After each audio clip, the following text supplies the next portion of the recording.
All right, folks, I do see that we are live here on Quantum Leap, and we welcome Yahoo top 10 business coach in the nation, Corey Frasure. He's a speaker, growth coach. He has a number of programs that we're going to talk about, and we're excited to have him today. And first, I just wanted to Corey and I are actually going to do a kind of a quick check-in as part of our new format. And we do have two guests now. We have kind of double the fun, so to speak. Terry Wade's coming up later in the hour. We will separate both podcasts. So Corey's will be his own podcast, and then Terry will be a separate podcast. So with that, Corey, how are you today? Oh, well, David and Corey, like your name, by the way, thank you for having me. I'm excited to be here. We're doing pretty good. The weather out here in New Mexico is extremely windy, but we're getting used to that. Great.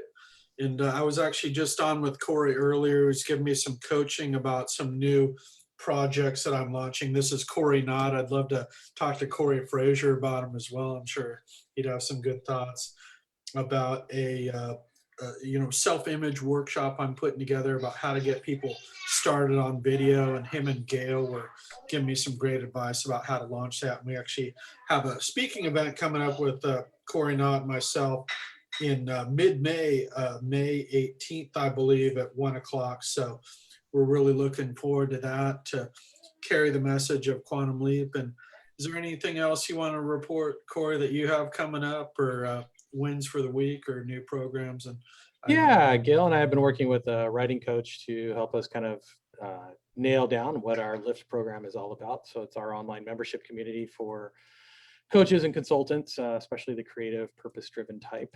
And yeah, that's really exciting. And I've got a mindset workshop coming up next month, which I'm still working on putting on together. It's a little different than a lot of them. And of course, same territory for everyone.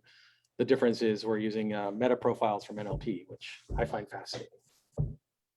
Great. And sorry I missed you over at Platinum earlier. I know you gave a great presentation on kind of using your story on how to invite visitors to BNI. And I just thought you did a great job. Last week we were over at Visions of Exchange. So both of you guys are up to a lot of speaking engagements, and hopefully we see those in the newsletters and things. I'd like to, Corey actually has an event coming up next week. If you don't mind telling us about that event or any other events you have coming up, Corey, we're going to get right to you about your story and professional background. And I did want to encourage folks to take a look at the Yahoo Finance article explaining why Corey is a top 10 national business coach. Well, thank you. So my history, my story, as you asked about. I'm a 21-year military vet and a 12-year corporate survivor, which I like to use that term. Both of those have given me some unique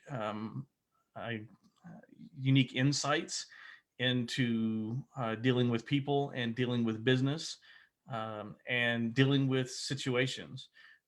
One of the things that you definitely learn in the military that you don't learn in the corporate world is truly life and death stressful situations. How to keep your cool and how to be able to communicate in those types of environments, and that's hugely important, especially when you're dealing with businesses and leaders who are in that stressed mode, and they just don't know what their next step is going to be, and you need to be able to kind of calm them down and bring them into a state where they can focus correctly. Excellent. I know that's in huge demand right now, the ability to focus and all that we have going on in the world, and to still grow your business during COVID. And I know both of you guys are really experts at helping to do that. I was just wanted to kind of open up a little bit more about who your ideal client is in terms. I know Corey and I were going to get to that, but if you don't mind just saying briefly, like who you like to work with the most, I just think that's an important thing to get across early. So ultimately, I like to deal with business owners who are suffering those business owner blues, right? Why am I in business? This is not what I wanted. I'm not going anywhere. I want to be done. While that encompasses a wide range of business owners, not everybody in that state is still coachable. And so we really want those business owners who are feeling that pressure, but who are open to taking action and who are not afraid of change. They need to be willing to listen to criticism and also provide feedback, and they need to be looking to grow and to actually scale. This is not for those business owners who are just, okay, I'm having a problem, but I don't really want to do anything about it. I'm happy in the situation that I am in. And uh, those business owners are not looking for help. Great. And I wanted to just hear why you thought, Yahoo really picked you out of the universe of coaches as a top 10 business coach, and what you thought that they saw in you that was, particularly noteworthy, and also kind of what makes you unique as a business coach. I know you've said some of that, but if you do have anything to add about kind of the excellence about you that Yahoo saw in you. Well, so for one, I was extremely humbled. They reached out to me, the group who actually wrote the article, and said, "Hey, we picked you out of however many that they were looking at, and said we would like to interview you to see if you really are worthy." And so I had to go through an interview process. And then there was an online, I had to submit a bio, I had to submit who my ideal clients were, what I did, what programs I offered. We had to submit all of that to them. And it took a decent amount of time. It took probably about 45 days for them to finally come back and said, okay, congratulations, you've made it. And that's a day worth celebrating. And I still celebrate it to this day. Being selected and put on that list, and especially when you look at all of the other coaches who are on that list. I don't think I'm any better than any of them, and I don't think I'm any better than any other coach. So just to be kind of selected and put in that position is extremely humbling. As far as what I think is different, I think that combination of again the military experience and the corporate experience, it enables me to look at things in a completely different light. Right, the biggest problem that we have as both as business owners and just as individuals is when we hit that problem, we have to think differently in order to solve it, because our thinking is what got us into that problem. And a coach's job is to help you think differently than the way you were thinking when you got into that problem.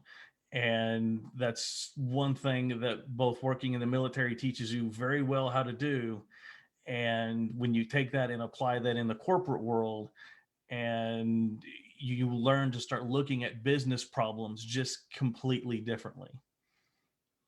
Great. And I know that was one thing that really struck me about your story initially when we talked, is that strong corporate background, how you really rose to the high levels in a corporation and, ran the, department or series of departments as a major decision makers, but also seeing the organizational aspect of the military and your background there. And then so you really have this kind of big picture perspective, and that was well put. And I did want to turn it over to Corey for any comments and for the second part of the interview.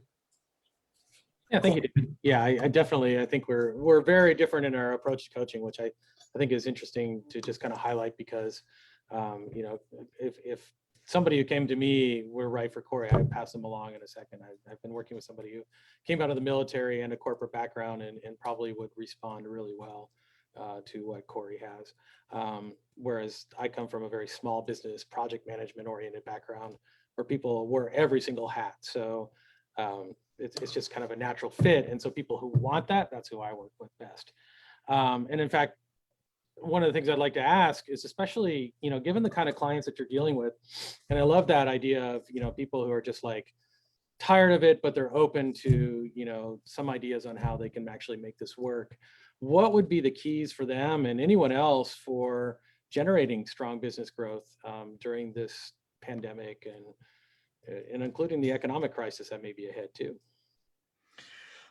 So this has been, I love challenges. I love problems. I love creating solutions to problems. So I don't want to sound insensitive, but I like the fact that this problem exists, not because we have to go through it, but because it's an opportunity for businesses to reinvent themselves. Yeah. And this is a great opportunity for businesses to do just that. It's to sit back and actually focus on the business. You know, when the business slows down, we get that opportunity to stop and say, okay, what's working and what isn't working? Where are our clients? What are they asking of us? Have we actually listened to them? Do we know truly who our client is? Right. You know, the 80-20 rule is a great example of something to be doing during this time, even though it may be shifting as the business kind of reinvents itself. You know, maybe they weren't able to do things in person, so now all of their client base changes, but the same concepts still apply. So when we start talking about, you know, some of the first things that businesses should be looking at doing right now is knowing who your market is and truly understanding and niching it down if you have to, which goes back to that kind of that 80-20 rule. If we're trying to be everything to everybody, we'll be nothing to everyone. And so we really want to focus on who really our biggest and best clients are. And then we want to remember them. We want to let them know that we're still here. We still exist. We're still to help them do whatever it was we were doing for them before, and elevating our level of customer service so that our customers feel like they're important. And I have a little story that I tell about that. When I first started working in the corporate world, my boss insisted that we go to all these trade shows. I'm like, okay, we're going to go to all these trade shows. We don't sell anything at these things. Nobody new comes by and talks to us. I just don't get it. He goes, that's because you're not looking at it the right way. We're here letting our existing customers know we're still here, and that they know, excuse me, if something comes up, we're still here to support them. And after I started to realize that and started to see that in action, it's that just letting your customers know that they're important to you and that you're still here to support them in whatever it is that you were doing for them before goes a long way. That's very helpful. So you're also a public speaker and content provider. Could you tell us about some of the talks and presentations that you give? So I do workshops where we talk about business mindset, where we talk about, okay, you are the business owner. How do you look at your relationship with the business and with your time? So we'll do some interactive talks around that. I enjoy speaking and talking about the story of sharks, dolphins, and carps. If you haven't heard that one, that's definitely one I recommend looking up. I will forget the name of the author, so for that I apologize. But his story and the idea behind it is that we work better as a team, and to not think of yourself as an individual on an island. You actually, there actually is a group of people, there actually are dolphins that live around you, that work around you, that want to help each other, and by working together we can all grow and be stronger together. And that's just one of the biggest things that I like emphasizing is you don't have to do things alone. The saying, it takes a village to raise a child. If you look at your business as that child, it takes a village, because you can't be an expert in everything. There's a country in South America that I was reading a very interesting article on, that whenever people would go to the bank and ask for business loans, they would automatically put them into a 12-month accountability program, and they would force them to work with somebody else already in that business to be a coach for them. And this was from the bank. And if you wanted the loan from the bank, you had to be part of that community. And their failure rate is, I think, less than 10%. Whereas our failure rate in the US is insanely high for businesses. And to me, that's just, it shouldn't be that way. We should be able to work together. Even competitors can work together to make each other stronger. Yeah, that's a good point. There's actually a number of community programs. I know in the Bay Area, I don't know about outside of the Bay Area, that do that. They provide, the money and the financing and so on, but then they also require coaching and various other, the people to go through certain programs and get mentoring for people in their industry. And it does create a lot more success. What was I going to say about that? In fact, I was just talking to a new coach recently. I suggested that get involved in one of those organizations, because it can be a good way for them to, get some business and some experience being a mentor for those people. And a little different than SCORE, because they're not looking for experienced coaches, although they're happy to take those as well. And then finally, so I'm just throwing that out there because that does exist in the US and it ought to exist more. What are the different segments of your business offerings, and who do they serve? So a couple different things that we've got going on. We have what I call an overall mindset series, where we focus purely on mindset around whether it be business ownership, leadership, or sales. As a sales director, and in the corporate world, sales is a fun topic to me. I enjoy talking about sales for hours, and it's just one of my favorite topics.